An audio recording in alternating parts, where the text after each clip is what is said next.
श्री परमात्मने नमः। अथ श्रीमद्भगवद्गीता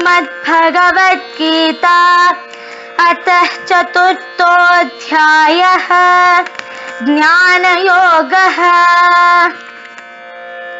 श्रीभगवानुवाच इमं विवस्वते योगं प्रोक्तवानहमव्ययम् विवस्वान्मनवे प्राह मनुरिक्ष्वाकवे ब्रवीत्।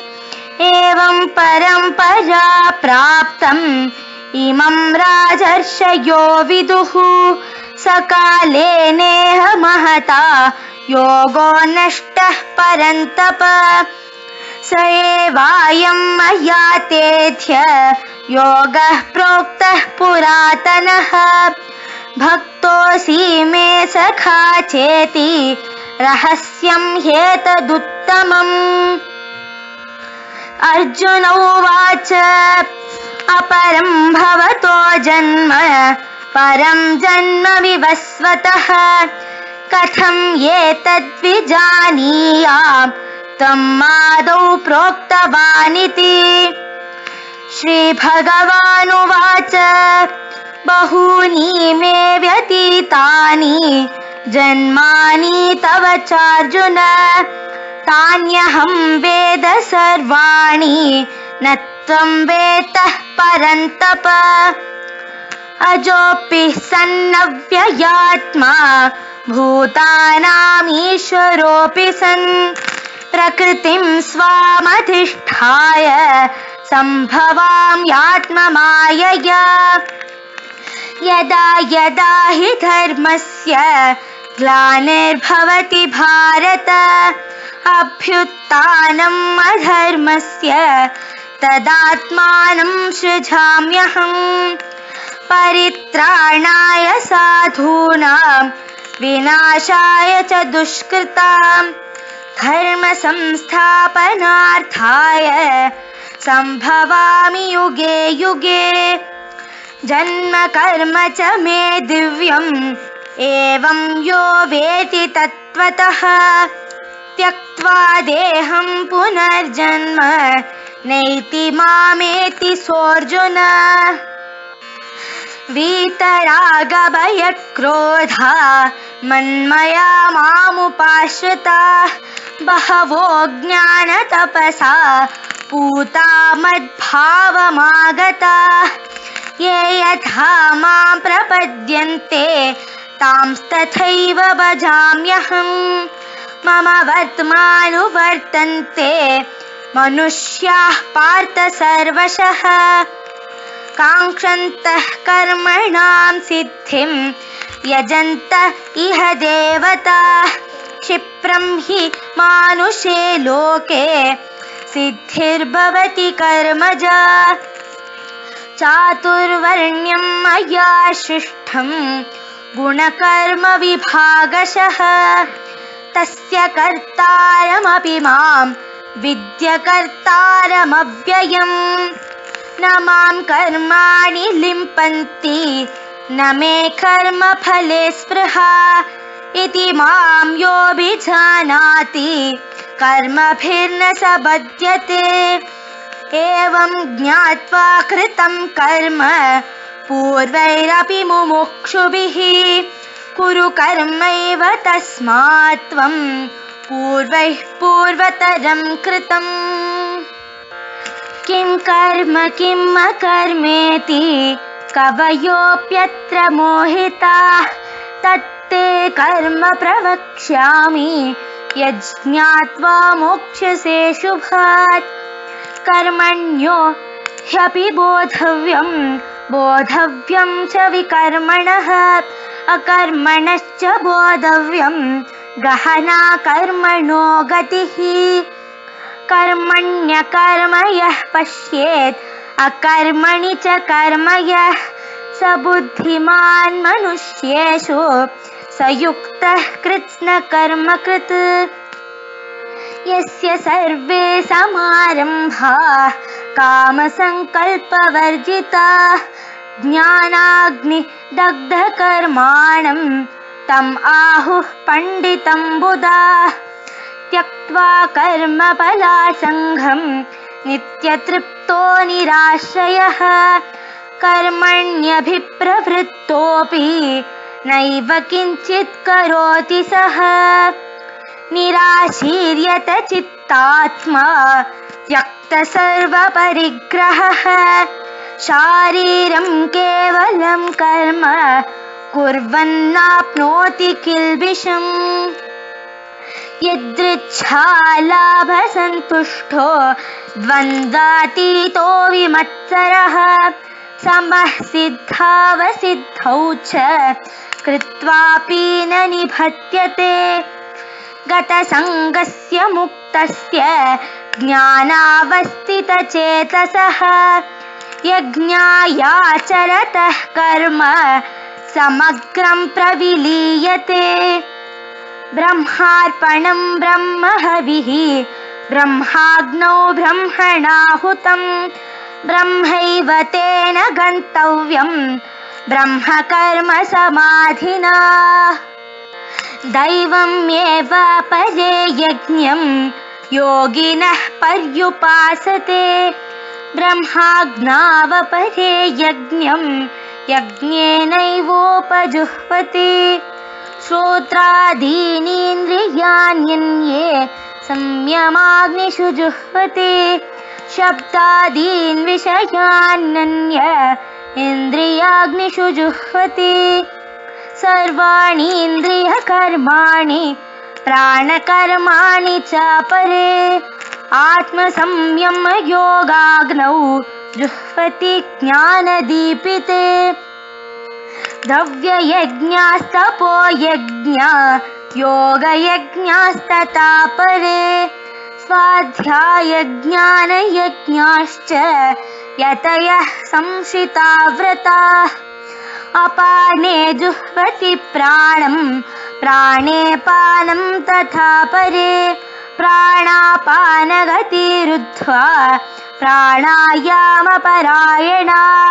अपरे नियताहाराः प्राणान् प्राणेषु जुह्वति सर्वेऽप्येते यज्ञविदो यज्ञक्षपितकल्मषाः यज्ञशिष्टामृतभुजो यान्ति ब्रह्म सनातनम् नायं लोकोऽस्त्ययज्ञस्य कुतोऽन्यः कुरु सत्तमा एवं बहुविधा यज्ञा वितता ब्रह्मणो मुखे कर्मजान् विद्धितान् सर्वान् एवं ज्ञात्वा विमोक्ष्यसे श्रेयान् द्रव्यमयाद्यज्ञात् ज्ञानयज्ञः परन्तप सर्वं कर्माखिलं पार्थ ज्ञाने परिसमाप्यते तद्विद्धि प्रणिपातेन परिप्रश्नेन सेवया उपदेक्ष्यन्ति ते ज्ञानं ज्ञानिनस्तत्त्वदर्शिनः यज्ज्ञात्वा न पुनर्मोहम् एवं यास्यसि पाण्डव येन भूतान्यशेषानि द्रक्ष्यस्यात्मन्यतो मयि अपि चेदसि पापेभ्यः सर्वेभ्यः पापकृत्तमः सर्वं ज्ञानप्लवेनैव वृजिनं सन्तरिष्यसि यथैदांसि समिद्धोऽग्निर्भस्मसात् कुरुतेऽर्जुन ज्ञानाग्निः सर्वकर्माणि भस्मसात् कुरुते तथा न हि ज्ञानेन सदृशं पवित्रमिह विद्यते तत्स्वयं योगसंसिद्धः कालेनात्मनि विन्दति श्रद्धावान् लभते ज्ञानं तत्परः संयतेन्द्रियः ज्ञानं लब्ध्वा परां शान्तिम् अचिरेणाधिगच्छति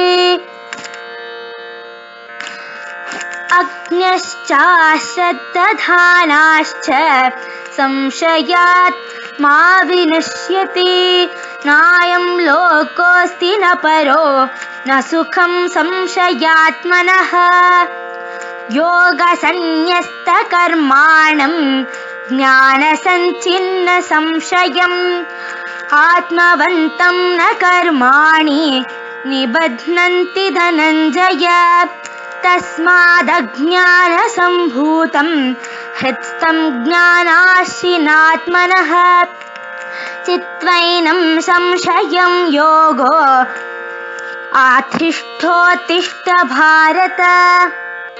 ॐ तत्सदिति श्रीमद्भगवद्गीतासु उपनिषत्सु ब्रह्मविद्यायां योगशास्त्रे श्रीकृष्णार्जुनसंवादे ज्ञानयोगो नाम चतुर्थोऽध्यायः।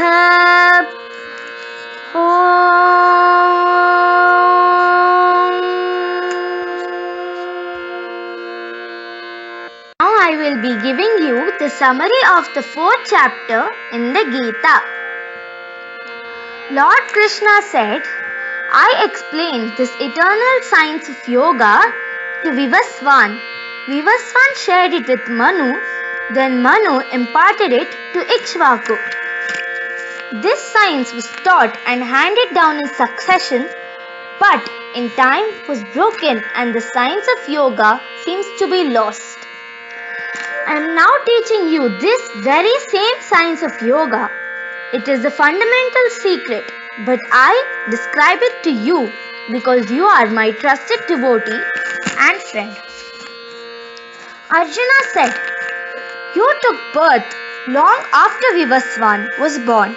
How then am I to understand that you instructed him previously? Lord Krishna said, Arjuna, both you and I have had many births. I remember all of them, whereas you, defeater of enemies, do not.